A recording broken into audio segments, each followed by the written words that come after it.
everybody, how is it going? It is your pal Sal here. Welcome back to my channel and welcome to a special vlog that I'm filming for you guys tonight. I don't think I've been this excited to film a vlog in so long, but tonight is a very special night. I could call this night many things. Sal pretends to be rich, Sal takes himself out. It's whatever you want to call it. But tonight I am seeing the one, the only iconic classical crossover queen, the angel of music herself, Sarah Brightman. She is in Chicago tonight for her Christmas Symphony World Tour. This show was originally supposed to happen before COVID, and it was going to be part of the hymn tour. It was going to be her second stop here, and I did see the first stop when she came to Chicago at the Chicago Theatre, but then obviously, you know, COVID, and the show got postponed and moved from the Chicago Theatre to the Auditorium Theatre, and I think it got moved twice, maybe once or twice, I'm not exactly, I think maybe only once, but now the hymn tour is no longer, the hymn era is over. It is now Christmas Symphony 2, well, the album is called a Winter Symphony, but a Christmas Symphony 2.0 because she had the live stream last year, and she's here tonight. I've been waiting for this for a while. I talked a little bit about this in my Diva Discovery I did last week on Sarah, but I did spring and I did buy myself a front row pit ticket, which was only $130, so it's not like I was like breaking the bank here. But I couldn't be more excited. Like I said, it's a night out for myself. It's kind of like my birthday / Christmas gift to myself.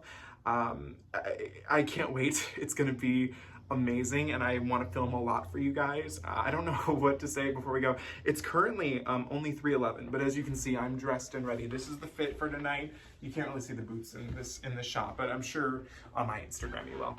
This buckle, I wanted it to make more of a statement, but it's not making as much of a statement as I wanted to, but it's fine. It's cool. I should probably make my torso look a little longer, but it's fine. Whatever. What are you gonna do, you know? I'm skinny, it's fine. But anyways, so I have to catch a train at 3:59, I believe 3:58, so my grandpa will actually be here to pick me up in about 40 minutes because I don't live far from the train station. And the reason why I have to get there early is because, thankfully, I don't know why I didn't think of it earlier, but I did it last minute. I was able to make a reservation at the Prime Theater District restaurant, Pettorino's in Chicago, for 5 o'clock. And I won't actually get to the city until 4:57, so I already called and I was like, hey, I'm probably going to be like maybe 10 minutes late. Is that okay? And they were like, yeah. So it's a little further away from the Auditorium Theater, but I think either if the rain stops, I will walk. If not, I will take Uber or Lyft. But I'm excited for you guys to come along with me on this journey to see Sarah. We also might try and stage door. I've heard some successes, you know, with this tour of people waiting at the stage door, so we'll see if I have the time. But without further ado, I couldn't be more excited, so we should get this vlog started. I should get you guys going with me, and let's have some fun and see the angel of music, Sarah Brightman. So I just got dropped off at the train station, and ever so sadly, it is raining cats and dogs today. Thankfully, my grandpa let me borrow his umbrella. Will I return it? I don't know. But we'll see, you know, once we get into the city. It's not cold out, well, it's cold. It's winter, obviously, but it's not too bad. I'm not, like, freezing, so we'll see.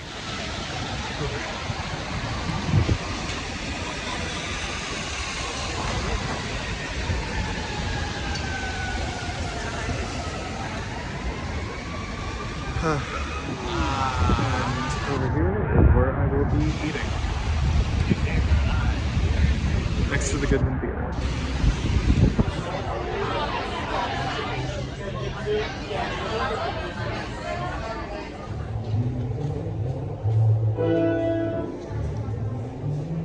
Alright, I just arrived at the Jackson station and I'm currently headed to the Auditorium Theater.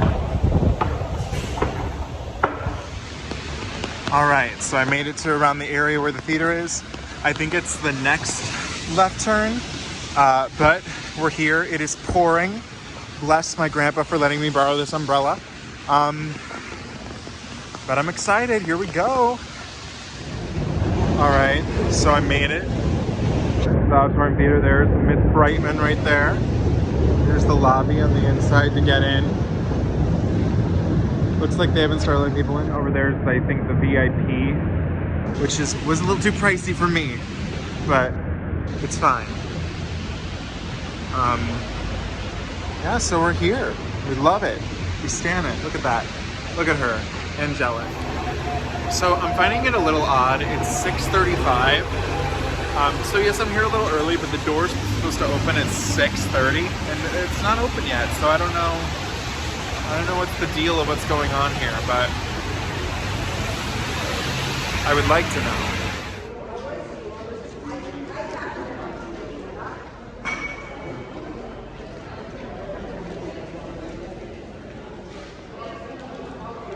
All right, so we're officially inside. Over here is our little merch stand. I did secure the Blu-ray copy of the live stream.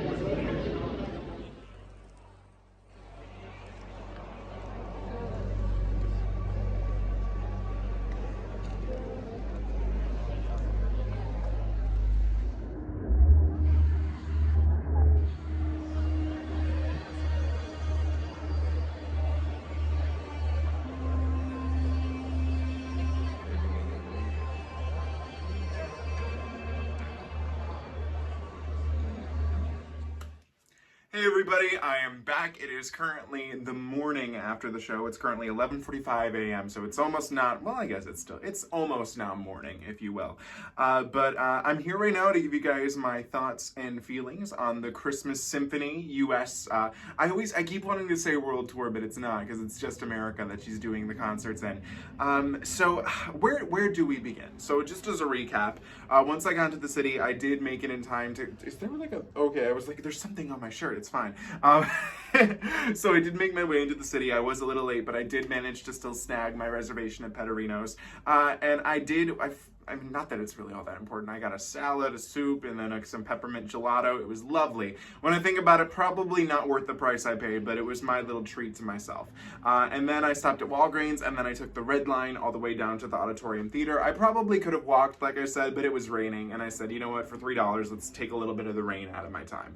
So I did make my way to the Auditorium Theatre. I forget the exact time I got there, but I made it there about like 6:30, and the doors still hadn't opened to let people in. They didn't open the doors until about 6:50, and then they didn't really let people in into the auditorium exactly until about 7:30. So I have to say, waiting there was fine. Just in case anyone wanted to know the merch, one of the big exclusive items that you can get at the Sarah Brightman merch stand at the concerts, it's pretty much the same stuff you can get online. There's the t-shirt, which I don't think is that. It doesn't have her face on it. I'm like, if it doesn't have your face, I don't want it. But the main exclusive thing is that they are selling both a DVD, I haven't seen a lot of people talk about this, they're selling DVD and Blu-ray copies of the Christmas Symphony live stream that happened last year. So I did pick this up. They're selling, I don't know if they're selling it for the DVD, but for the Blu-ray you can buy it unsigned for $25 and signed, I believe, for $40 or $45. She signs the disc, which it wasn't appealing to me. I was like, unless it's the cover, I don't really want it. No, the specific thing with this is that right now, this is the only place you can buy them is at the store at each individual place she stops at. And I think it's due to the fact that it's still airing on PBS, and I don't think they're going to officially release it like online until it's done airing on PBS. But if you can, just in case that doesn't happen, if you do see Sarah, I do suggest picking this up because I didn't get to see the live stream last year because I have many beliefs, and one of them is not paying for a virtual concert. I even during COVID, I was like, nope, I can't get through that. If you let me keep it, like going it on DVD or Blu-ray, then I'm here for that. But if it's just a one-time stream thing for $25, absolutely not. Can't do that. So I'm happy to finally get the chance to watch this this Christmas season on Blu-ray. It'd be cool if it was on a 4K Blu-ray, but it looks gorgeous. I love this poster. It's so pretty. And there's that. So I took my seat, I was front row in the pit. It was awesome. I will say, not as Richie feeling as I was hoping it was going to be, especially like the last time at the Chicago Theater when she was there. I'm telling you, it was a different audience than the last time. That's just how it seemed to me. But I was happy. I was content. My stomach was not feeling good for most of the first act, so I was a little upset about that, but I did okay. So I think the best thing to do is talk about the concert. So, I mean, first of all, Sarah, her voice, just gorgeous as ever. The costumes were as gorgeous as ever. It's hard to say which one is my favorite because there were so many. There was this lovely red dress she wore at the end, which I thought was gorgeous. It's just so many great costumes all around, perfect from there. Now, in terms of the set and the set list, I want you guys to, even though this is called the Christmas Symphony tour. I want you, if you were fretting, not to fret, and if not, you can, it's whatever. This is still very much the Hymn World Tour. It's borderline the same set, if we can call it that. If I'm remembering correctly, the choir seemed to be a little smaller, and so did the band. But also the Auditorium Theatre, and I could be wrong about this, but this is how it seems to me. The Auditorium Theatre is bigger than the Chicago Theatre, so maybe everything just looked a little smaller on the stage compared to the Chicago Theatre, which I do believe is smaller. If not in capacity, at least in size, it's definitely smaller, the Chicago Theatre. So I will say that the only real difference with this tour is that they added little lights that like kind of flicker off between numbers and whatnot. And they added a catwalk for Sarah, and the catwalk was kind of like, I loved it and I hated it. So the catwalk that Sarah walks on, it kind of like goes out and there's like a little circle at the end. And this was not on the Hymn World Tour, it was just a flat floor that Sarah would walk on. But the issue with the catwalk is it looked gorgeous, but literally Sarah would come to the end of the catwalk and that was it.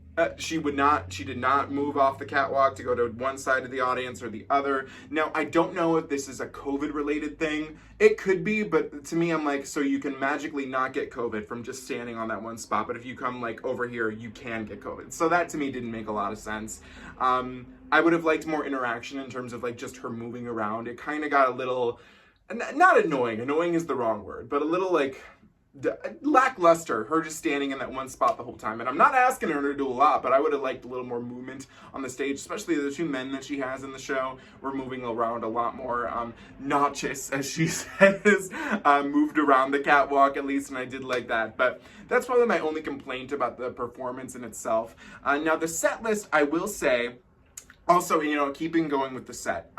Like I said, it's pretty much borderline the same set that the Hymn World Tour had. And I would have liked maybe a little, because it is the Christmas Symphony Tour, I would have maybe liked a wreath, a Christmas tree in the background, some tinsel. The set in itself didn't feel as Christmassy as I think it should have. It was just a little added detail that I think would have gone a long way. And I'm a little sad that they didn't do that, but you know, again, it's a quick little tour for the holidays, so I mean, that is what it is. Now, in terms of set list, this was not, and you know, I did know the set list before going in. I did see it before, but I didn't really think much of it. It wasn't really as Christmassy as I was expecting it to be. Now, you guys have to remember, her album that has the Christmas material is called A Winter Symphony, and I've talked about this before. It really works better as more of a winter album than necessarily a Christmas album, because there's a lot of songs that are just really more about it being cold, which, you know, literally, it's cold from October to April sometimes here in the Midwest, so it works for me in that way. So recalling the tour, sorry, there's a train coming, A Christmas Symphony felt a little like misleading. So it opens with the Nutcracker Overture, Christmas, right? And then it goes into Ave Maria, which can be a Christmas song, but also works very well not as a Christmas song too. So I don't really consider that a Christmas song. Then it goes into Better Is One Day. And then this song, which was the duet with Notches, which is called Walking on Air, which she said was from a film called The Snowman. I've not seen it, but I'm gonna tell you this right here, didn't really give me too many Christmas vibes. The first Christmas song that, in my opinion, we truly get in this set list is Oh Holy Night, which Sarah doesn't even sing. It's Notches singing it. So I was like, okay, that's our first Christmas song of the night. And then she goes into Hijo de la, I always mess this up. Hijo de la Luna, which again, not Christmas. Follow Me, not Christmas. And then the Joy of Man's Dressing song, Desiring, so sorry, which is a little more Christmassy. So we really don't get Christmas, for me at least, until the first end of Act 1. And then the first act ends with Nessun Dorma, which is not, again, Christmas. We really, like, it wasn't as Christmassy as I really truly wanted the concert to be. But I guess that works, you know, if you're still, you know, sad that you're not seeing the full Hymn World Tour. It really depends on you. I was just a little like, I was like, this is called A Christmas Symphony, and she could have just called it the Hymn World Tour again and just added a few Christmas songs for the holiday season, which is something a lot of people do for the holidays. So I think that's really more up to you. And this isn't a negative review or anything like that. I'm just saying, I wasn't exactly getting Christmas from the Christmas Symphony. Now, I do want to talk about her two men that she has joining her. Notches was the guy who she had last time, who was the male soprano, which, me being a musical theater baritone, is always very like hard for me to decipher. I'm like, how is this happening? but he's lovely as always. Now, specifically, I want to talk about, where's his name? Jay Dreff, who is the guy she has come on with her to sing Sony and the Phantom of the Opera, and he has his own solo. I am telling you, Jay is somehow Josh Groban's long-lost little brother. Now, listen, I know it could be very basic to say that, oh, it's the male baritone with the curly hair. Of course he sounds like Josh Groban. I'm not kidding. He has certain inflections in his voice that make him sound exactly almost like Josh Groban. In fact, when he was singing solo on Have Yourself a Merry Little Christmas, I was like, this is Joshy. If I had closed my eyes and didn't know what was happening, that would have been Josh Groban to me. It sounded just like him. That was incredible to me. He was absolutely fantastic. I loved watching him on stage. As a whole, I think the concert was a lot of fun. I think, again, it's really truly the Hymn World Tour. It's not as, from what I gather, it's not as Christmas Symphony as the live stream was, because looking at this set list, it's a lot more centered around Christmas music. And you know, I was really sad. There's this lovely other Christmas song that Sarah has called First of May. I kind of wished, that fell. That was in the show. And she didn't sing, you know, it's also listed here in the set list, but it didn't, oh no, it's not here now. The other song that's on the Christmas, it's like the fun song that's on the Winter Symphony album. I Wish It Could Be Christmas Every Day. Yeah, that's the one. I was really hoping that would have been our finale, but it wasn't. And also she did Amazing Grace, which to me is not, again, Christmassy. I don't know. I was not sold on the Christmas aspect of the show. I have to be honest about that. But as a whole, I did enjoy it. I'll enjoy seeing Sarah anytime. I had a really fun night. I know I said in the video that I was going to stage door, but as I told you guys, my stomach wasn't hurting. It was raining. The next train was 10 minutes away. I was like, you know, sometimes you're just like, I gotta go, you know? But other than that, I had an amazing time. I love Sarah. Her voice, again, sounds absolutely lovely. It was a fun night, all in all. So what did you guys think of the Christmas Symphony Tour? Let me know in the comments below. As always, do not forget to comment, like, share, and subscribe. You can follow me on Instagram at Salvador J. Rocha, Twitter at Sal Says Stuff, and TikTok at SalRocha1, and I'll see you guys ever so soon. Have a Merry, Merry Christmas, and thank you so much for watching. Bye.